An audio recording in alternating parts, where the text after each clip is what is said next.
ever get passed over for a promotion even though you knew you were more than qualified? Oh, yeah. It's like that nagging feeling of not good enough, even when outwardly things are going well. Right. You're not alone if you've felt that. Definitely not.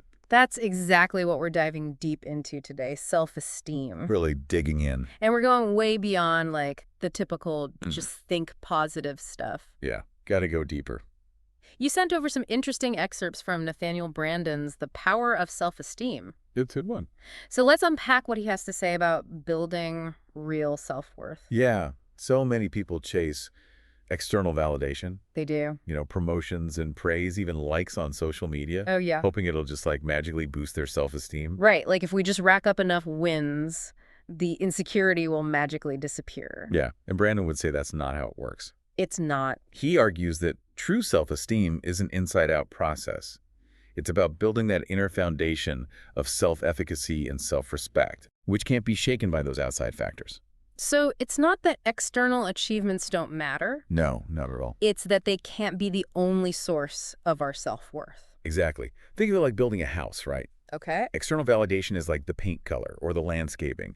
It can really enhance what's already there. It can. But if you're building on a foundation of shifting sand, the whole structure is unstable. That's a really powerful analogy. It's true. It makes me think about those times I've achieved a goal and felt a fleeting sense of satisfaction. Right. But it never lasted. Yeah. Like I hadn't actually addressed the root issue of my own self-doubt. And that's where Branden's emphasis on self-efficacy and self-respect comes in, right? Okay. Self-efficacy is that deep-seated belief in our ability to navigate life's challenges, to learn and grow, to figure things out, even when we don't have all the answers. That I can handle this feeling even when faced with the unknown. Precisely. And it's not about being arrogant Right. or claiming to know everything. Of course not. It's about trusting in your capacity to learn and adapt. So it's less about like innate talent and more about that willingness to embrace challenges, to step outside our comfort zones, even if it means risking failure along the way. Exactly. And when we talk about self-respect, we're talking about recognizing our inherent worth as human beings. Okay. It's that unshakable belief that we deserve happiness, that we are worthy of love and respect, not because of what we achieve, just because of who we are. Which is a hard concept for a lot of us to grasp, That's right? right. Especially in a culture that often equates our worth with our productivity, achievements, our social media following. Oh, yeah. It's tough to break free from that. It is. It's a constant process of unlearning those messages. Yeah. But here's something interesting. Branden argues that this need for self-esteem is uniquely human. Oh, really? Yeah, animals don't struggle with it in the same way. That is really interesting. Why is that? What is it about being human that makes self-esteem such a fundamental need? He says it goes back to our capacity for conscious choice. Okay. Unlike animals, we're not just driven by instinct.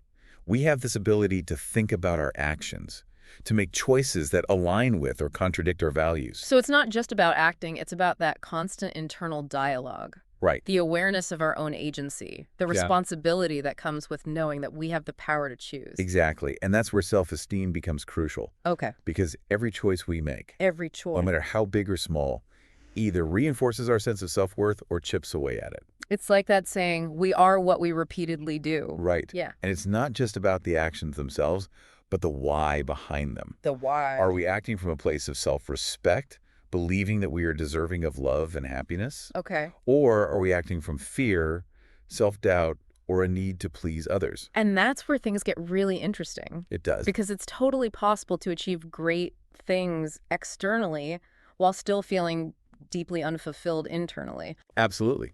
Branden gives this example of a successful businessman Okay. who realizes, despite having it all, He has it all. the wealth, the status, the family, Wow. that he's deeply unhappy. Really? Yeah, he achieved success by his parents' definition, Oh, wow. not his own. He was capable, but he sacrificed his own self-respect along the way. That's such a powerful example It is. because it highlights how easy it is to internalize other people's values, Values. their definitions of success, without even realizing we're doing it. And that's why building genuine self-esteem is so crucial. It is. It's about defining success on our own terms, Okay. aligning our actions with our values, Mm-hmm. and ultimately taking ownership of our own lives. So it's not just about feeling good. No. It's about living in a way that feels authentic and true to ourselves, Yeah, even when it's challenging or uncomfortable. absolutely. And that requires us to make conscious, deliberate choices that nurture our self-esteem rather than deplete it. So how do we do that? How do we cultivate that unshakable sense of self-worth that allows us to show up authentically in the world, even when faced with challenges and setbacks? Well, Branden identifies several key choices we can make that either nurture or diminish our self-esteem. Okay. And one of the most fundamental is our willingness to cultivate awareness. Okay, cultivating awareness. Yeah. It sounds simple enough, Right? but in practice, Yeah. it can be really challenging. It can. Right. Mhm. Especially when we're bombarded with distractions and external pressures. What does that look like in everyday life? It's about making a conscious effort to pay attention to our thoughts, feelings, and behaviors Okay. without judgment. It's about noticing those moments when we're operating on autopilot, Right. reacting habitually, Yeah. and asking ourselves, is this choice aligned with my values? Does it nurture or deplete my sense of self-worth? You know, it makes me think about those times I've stayed silent in meetings when I had something valuable to contribute. Right. But fear or self-doubt kept me from speaking up. In those moments, I was choosing to shrink back instead of trusting my voice.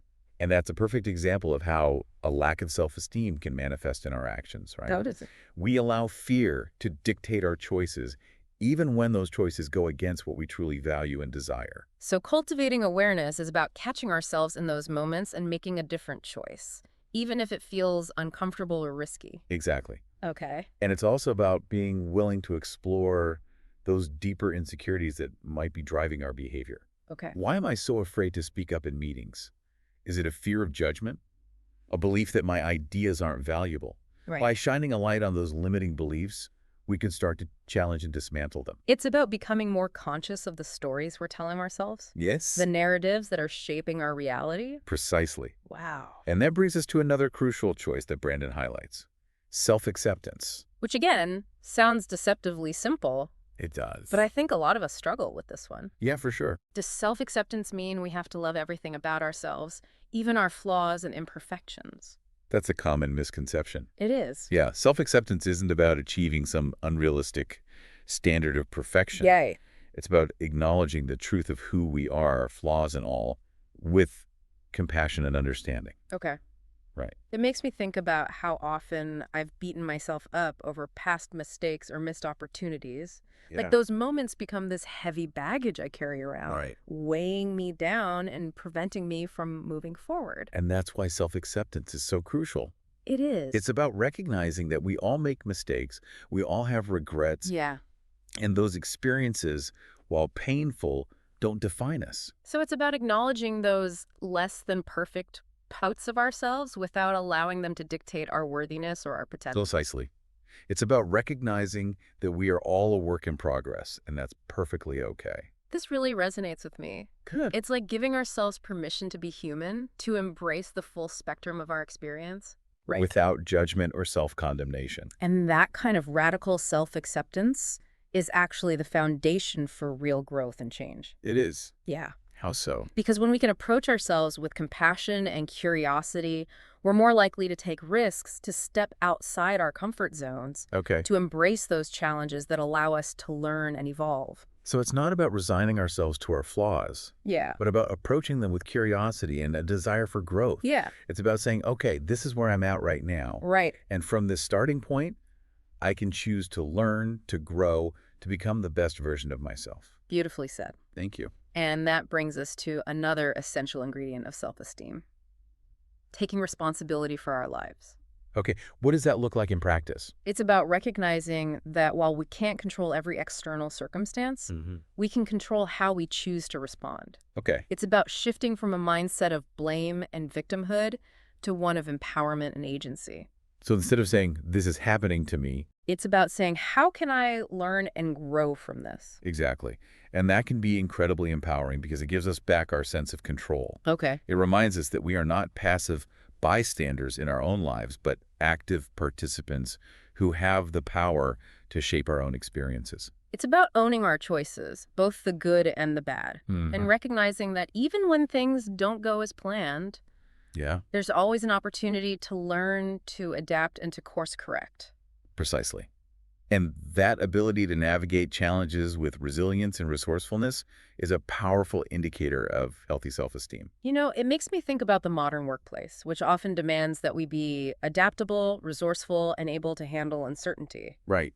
It seems like having a strong sense of self-esteem would be crucial for thriving in that kind of environment. It absolutely is. It is. And that's actually something Branden addresses specifically in his work. Oh, I'm so curious to dive into that. Yeah. How does self-esteem show up or fail to show up in the context of work?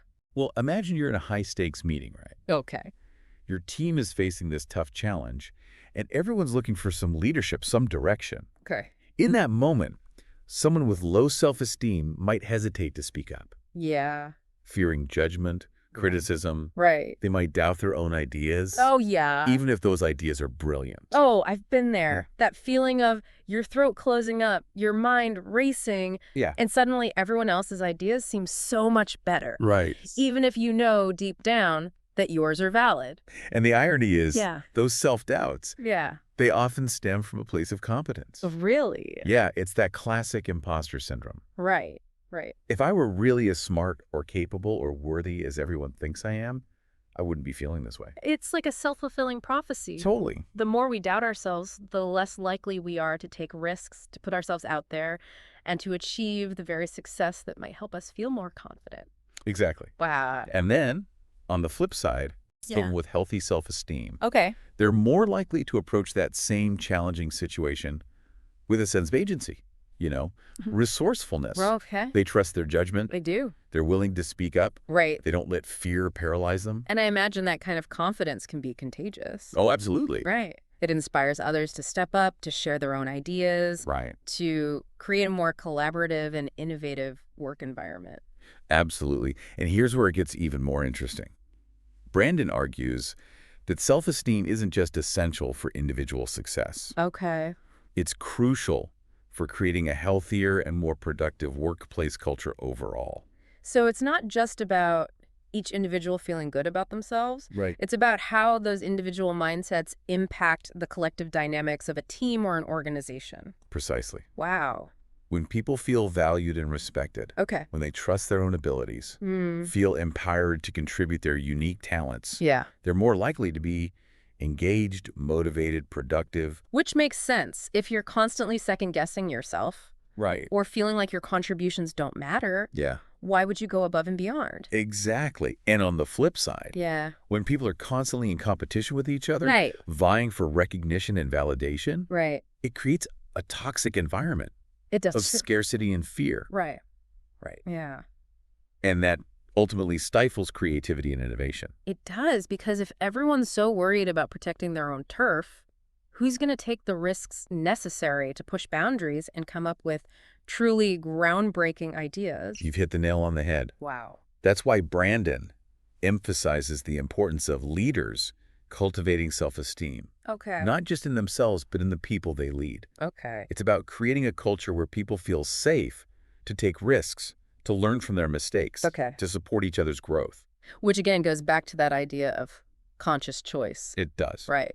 It's about recognizing that building a positive and empowering workplace culture isn't something that just happens by chance. Right. It's an active process of making intentional choices that nurture self-esteem at every level of an organization. Exactly. Wow. And those choices can range from something as simple as acknowledging someone's hard work Right. to something as complex as restructuring systems and processes to empower employees and give them more autonomy and ownership over their work.